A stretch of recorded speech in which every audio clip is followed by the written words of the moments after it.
بسم اللہ الرحمن الرحیم۔ السلام علیکم۔ ویڈیو شروع کرنے سے پہلے آپ کو بتا دیں کہ اگر آپ ہمارے چینل پر نئے ہیں تو چینل کو سبسکرائب کر لیں اور سبسکرائب کرنے کے بعد گھنٹی والا بٹن بھی ضرور دبا دیں تاکہ جیسے ہی مسلم سائنٹسٹ لیب چینل میں نئی دلچسپ ویڈیو اپلوڈ ہو تو آپ کو اس کی اطلاع فوری مل جائے۔ پچھلی ویڈیو میں نے مسلم سائنٹسٹ لیب چینل کا انٹروڈکشن کروایا تھا جو آپ ویڈیو کے نیچے ڈسکرپشن میں لنک پر کلک کر کے دیکھ سکتے ہیں۔ تو آئیے آپ کو لے چلتے ہیں مسلم سائنٹسٹ لیب چینل کی ویڈیو کی طرف۔ مسلم سائنٹسٹ لیب چینل میں خوش آمدید۔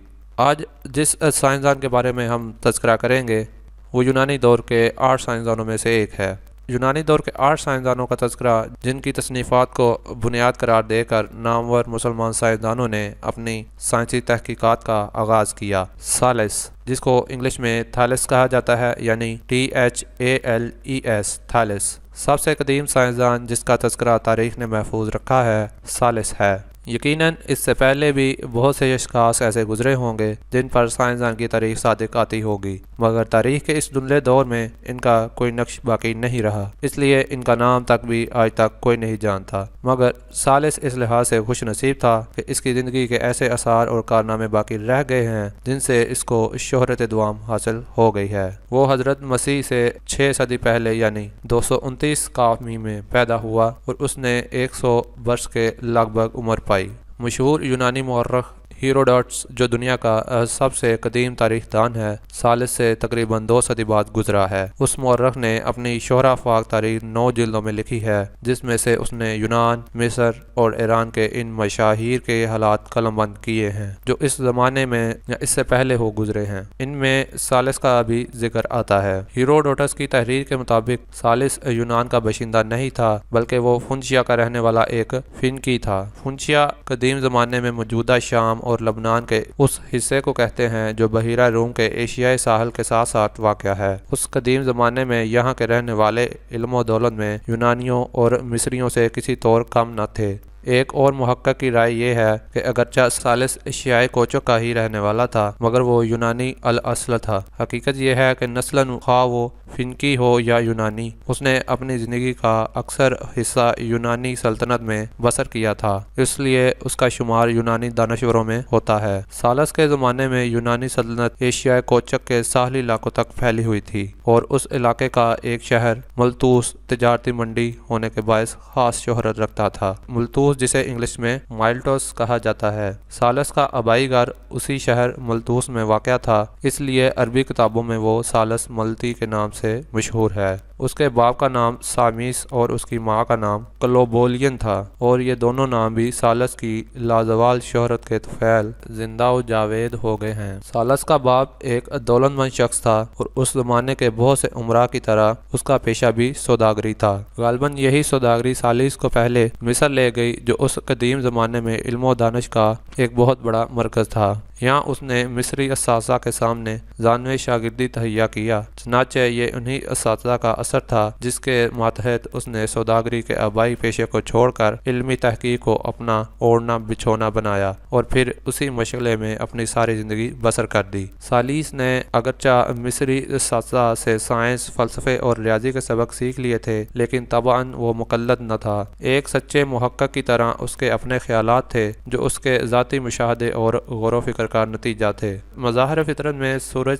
گرہن اور چاند گرہن کو انسان نے ہمیشہ حیرت و استعجاب کی نگاہوں سے دیکھا ہے اور جب تک اسے موجودہ زمانے کا کامل علم حاصل نہیں ہوا اس نے ان مظاہر کے متعلق عجیب و غریب توجیہات پیش کی ہیں، خاص طور پر کامل سورج گرہن جس کے دوران میں عین روز روشن میں دفعتاً رات کی سی تاریکی چھا جاتی ہے، توہم پرست انسانوں کے لیے ایک آفت عظیم تھی جس کو ٹالنے کے لیے وہ دعائیں مانگتے تھے، خیرات کرتے تھے، ڈول پیٹتے تھے، تیر چلاتے تھے اور آگ جلاتے تھے، غرض جو کچھ ان کے دماغ میں آتا تھا کر گزرتے تھے۔ ثالث نے سورج گرہن اور چاند گرہن کی اصل وجہ بیان کی مگر اس کی رائے کا لوگوں نے مذاق اڑایا۔ اپنی بات کو ثابت کرنے کے لیے اس نے کامل سورج گرہن کے متعلق جو 585 قاف میم کو ہونے والا تھا حساب لگا کر اس کی صحیح تاریخ معلوم کی اور برسوں پہلے اس تاریخ کا اعلان کر دیا۔ لوگوں نے اس تاریخ کا بڑی بے صبری سے انتظار کیا اور جب اس تاریخ کو عین دن کے وقت رات کا سا اندھیرا چھا گیا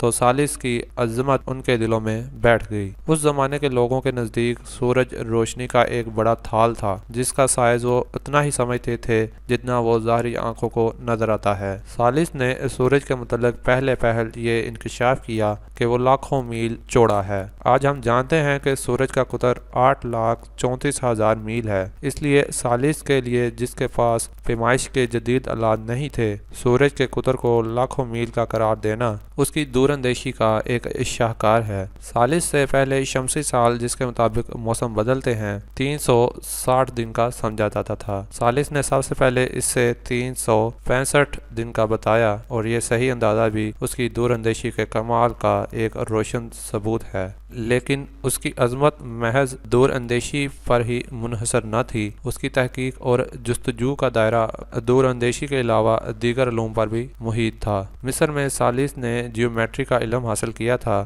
جس میں اہل مصر خاص دستگاہ رکھتے تھے اور اس کی ایک حقیقی وجہ بھی تھی۔ اس زمانے میں مصری امراء کی بڑی بڑی زمینیں دریائے نیل کے کنارے تھیں۔ جب نیل میں طغیانی آتی اور اس کے بعد دریا کی گزرگاہ میں کچھ نہ کچھ تبدیلی واقع ہو جاتی تو ان زمینوں کے بعض حصے دریا برد ہو جاتے اور بعض حصے جو پہلے دریا برد ہو چکے تھے دوبارہ خشکی کا حصہ بن جاتے تھے۔ اس لیے ہر سال ان زمینوں کے رقبوں کی پیمائشیں کرنی پڑتی تھیں۔ اس عملی ضرورت کے باعث ان کے ہاں جیومیٹری کی بنیاد پڑی جس میں مصری عالموں نے خاص مہارت حاصل کی۔ عملی جیومیٹری کا یہی علم ثالث نے مصریوں سے حاصل کیا اور پھر اسے اپنے دماغ کی جدت سے اس کو اسباتی جیومیٹری کے کالم میں ڈال دیا۔ اسباتی جیومیٹری کے جو مسئلے خاص ثالث کی دریافت خیال کیے جاتے ہیں وہ یہ ہیں: نمبر 1، دائرے کے مرکز میں سے گزرنے والا ہر سیدھا خط جس کی لمبائی دائرے کے محیط کی ایک طرف سے مقابل کی دوسری طرف تک لے جائے اس دائرے کو ایسے دو حصوں میں تقسیم کر دیتا ہے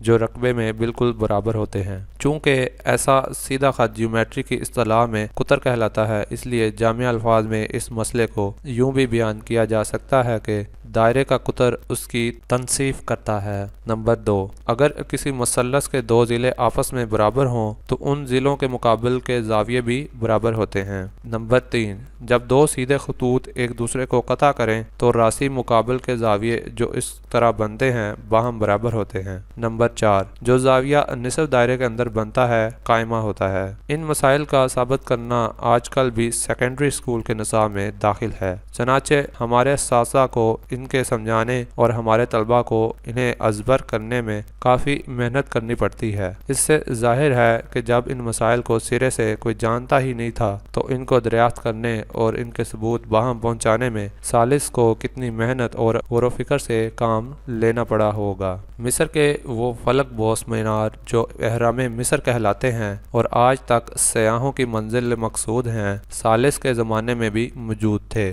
ثالث نے سائے کی مدد سے ان میں سے ہر ایک کی بلندی ناپی۔ اس کا طریقہ بہت سادہ تھا۔ اس نے دن کو ایک ایسا وقت منتخب کیا جب اس کا اپنا سایہ ناپنے پر عین اس کے قد کے برابر نکلتا تھا اور اس وقت مینار کے سائے کو ناپ لیا۔ ایک ایسے دور میں جب بعد کے زمانے کے تمام آلات پیمائش ناپید تھے، اس سے زیادہ سادہ اور صحیح طریقہ اور کون سا ہو سکتا تھا؟ ثالث کے ان کارناموں کے ساتھ ساتھ اس کی غلطیوں کی نشاندہی بھی ضروری ہے۔ ثالث کا خیال تھا کہ زمین ہی کائنات کا مرکز ہے، اس لیے چاند، سورج اور ستارے تمام کے تمام زمین ہی کے گرد گھومتے ہیں۔ مگر یہ ایک ایسی غلطی تھی جس میں ثالث سے پورے 2000 برس بعد تک عیسائیوں کے مذہبی رہنما گرفتار رہے۔ اس لیے اس غلطی پر ثالث کو مورد الزام نہیں ٹھہرایا جا سکتا۔ اس کی دوسری غلطی یہ تھی کہ اس نے پانی کو تمام کائنات کا منبع قرار دیا۔ اس کے خیال میں پانی اصل ہے اور دنیا بھر کی تمام چیزیں پانی سے پیدا ہوئی ہیں۔ مگر ان ابتدائی ایام میں ایسے خیالات کا نشوونما پا جانا کچھ اچنبے کی بات نہیں ہے، کیونکہ دوسرے فلاسفہ کی طرف سے اس بارے میں